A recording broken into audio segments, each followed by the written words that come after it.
16 दिसंबर 2019। मेरे कज़न की शादी थी और मेरी फैमिली 3 दिन पहले ही निकल चुकी थी। मुझे ऑफिस से सिर्फ 2 दिन की छुट्टी मिली, इसलिए मुझे शादी की एक रात पहले तक रुकना पड़ा। शादी दौसा में थी, जो जयपुर से करीब 70 किलोमीटर था, और मैंने ऑफिस से घर आकर रात में निकलने का डिसाइड किया। मैं एक फाइनेंस कंपनी में ब्रांच मैनेजर हूँ, इसलिए सारा काम निपटा के घर आने में मुझे लेट हो जाता है। 15 दिसंबर को मैं ऑफिस से करीब 9:30 बजे निकला और घर आते आते मुझे 10 बज गए। घर आकर मैंने पैकिंग की और सारा काम निपटाने में मुझे काफ़ी टाइम लग गया। करीब 10:30 बज गए और मैं अपने गांव के लिए निकल गया। मेरे पास कार नहीं थी, इसलिए बाइक से जाना ही इकलौता ऑप्शन था। कड़ाके की सर्दी थी, जिससे मुझे अपनी बाइक को धीरे धीरे चलाना पड़ रहा था। थोड़ी देर में मैं नेशनल हाईवे 21 पहुंच गया, जो जयपुर से दौसा जाने का सबसे बढ़िया रास्ता था। रात के लगभग 11 बज रहे थे और इतनी सर्दी होने की वजह से हाईवे बहुत सुनसान था। सर्दी इतनी थी कि मुझसे बाइक भी ढंग से नहीं चल रही थी, इसलिए मैंने सोचा कि अब आने वाली किसी भी दुकान पर रुक जाऊंगा। थोड़ी ही देर बाद मुझे एक ढाबा दिखाई दिया और वहां किसी ने अंगीठी जला रखी थी, और उसे देख के मेरा वहां रुकने का मन हो गया। मैंने अपनी बाइक रोकी और अंगीठी के पास जाकर बैठ गया। ढाबे वाले ने मुझसे कहा कि अंदर आकर बैठ जाओ, यहाँ चूल्हा जल रहा है और सर्दी भी थोड़ी कम है। मैं उठ के अंदर चला गया और 10-15 मिनट वहीं बैठा रहा। मैंने एक चाय पी और वहां से निकलने के लिए तैयार हो गया। मैं बाहर आया और अपनी बाइक स्टार्ट करके वहां से निकल गया। थोड़ी ही देर चलने के बाद मेरी बाइक डगमगाने लगी और रुक रुक के चलने लगी। करीब 100 मीटर चल के ही मेरी बाइक बिल्कुल बंद हो गई। मुझे कुछ समझ नहीं आया, क्योंकि मैंने कुछ दिन पहले ही अपनी बाइक की सर्विस करवाई थी और सुबह जाते वक्त फ्यूल टैंक फुल करवाया था। मैंने बाइक के सेल्फ को बार बार दबाया, लेकिन कुछ नहीं।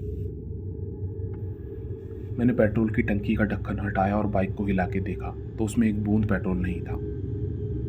मुझे थोड़ी ही देर में समझ आ गया कि किसी ने बाइक का पूरा पेट्रोल तब निकाल लिया जब मैं वहां ढाबे पर रुका था। स्थिति की गंभीरता महसूस होते ही मेरे कड़ाके की ठंड में भी पसीने आ गए। दूर दूर तक ना कोई दुकान, ना कोई मकान, सिर्फ घुप अंधेरा, और किसी पेट्रोल पंप के आसपास होने की भी कोई संभावना नहीं थी। मैं अपनी बाइक को पैदल घसीटने लगा, लेकिन इतनी ठंड में मुझसे थोड़ी ही दूर जाया गया। मैंने अपने भाई को कॉल किया और उसे सब बताया। उसने कहा कि वो एक्स्ट्रा पेट्रोल लेकर मेरी ओर निकल रहा है, लेकिन उसे आने में कम से कम 1 घंटा लगता और मुझे इस सुनसान रास्ते पर मेरा हर मिनट मानो घंटों जैसे निकलता दिखाई दे रहा था। हाईवे की दोनों ओर घने जंगल थे और मुझे उन्हीं से सबसे ज्यादा डर लग रहा था। मेरे पीछे मुड़ के देखने की भी हिम्मत नहीं हो रही थी। कुछ देर बाद एक बाइक पर बैठे 2 लोग मेरी बगल में आके रुके, और उन्हें देख के ऐसा लगा मानो शरीर में वापस जान आ गई हो। उनके रुकते ही एक बाइक और आकर रुकी और उस पर सिर्फ एक आदमी बैठा था। उनमें से एक आदमी ने मुझसे पूछा कि क्या हुआ, यहाँ क्यों रुके हुए हो? पेट्रोल खत्म हो गया, गाड़ी खराब हो गई। मैंने बताया कि मेरी बाइक से पेट्रोल चोरी हो गया, और ये सुनकर वो तीनों जोर जोर से हंसने लगे।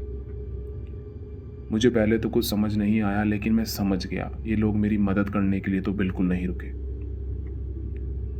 उस आदमी ने अपनी जैकेट को ऊपर उठाया और एक बड़ा सा चाकू दिखाते हुए बोला कि अपनी बाइक की चाबी निकाल। मेरा गला सूख गया और मैंने कांपते हुए हाथों से उसे अपनी चाबी पकड़ा दी। दूसरा आदमी बोला, अपनी घड़ी और जेब में जितने पैसे रखे हैं सब निकाल। मैंने अपनी घड़ी और वॉलेट उसके हाथ में दे दिया। इन सबको उसने अपनी जेब में रखा और मुझे देखते हुए बोला, चल अपना मोबाइल भी दे। मैं उसे अपना मोबाइल तो कतई नहीं देने वाला था, तो मैंने उसे हाथ जोड़कर कहा कि प्लीज मेरा मोबाइल मत लो। मैं फंसा हुआ हूं और मेरा भाई मुझे लेने आ रहा है। बिना मोबाइल के वो मुझ तक नहीं पहुंच पाएगा। उस आदमी ने मेरी बात पर ध्यान भी नहीं दिया और मेरी और मेरा मोबाइल छीनने आगे बढ़ा, और ऐसा देखते ही मैं पीछे के जंगल में कूद गया और भागने लगा। मैं अपनी पूरी जान झोंक कर भाग रहा था और मुझे पता भी नहीं था कि मैं किस तरफ जा रहा हूं। मुझे मेरे पीछे से 2-3 लोगों के भागने की आवाजें आ रही थी। मैं काफी आगे जाके रुक गया और एक बड़े से पेड़ के पीछे छुप गया।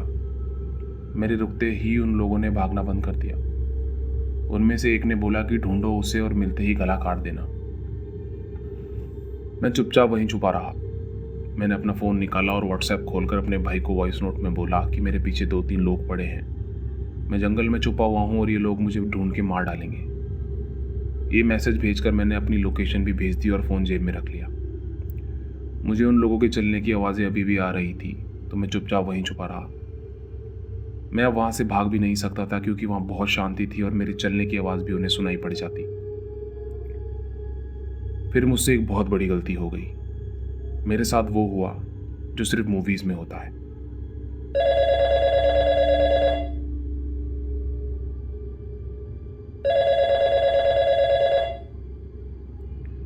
मेरा फ़ोन बज उठा और उसके साथ ही वो लोग मेरी ओर भागने लगे।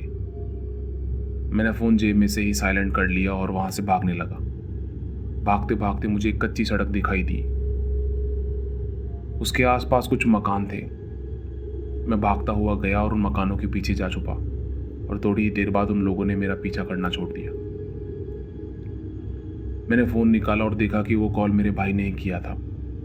मैंने उसे कॉल बैक किया और अपनी लोकेशन फिर भेजी। मेरा भाई मुझे ढूंढते ढूंढते मुझ तक पहुंच गया। जब उसने मुझे देखा तो उसे मेरी हालत देख के विश्वास नहीं हुआ।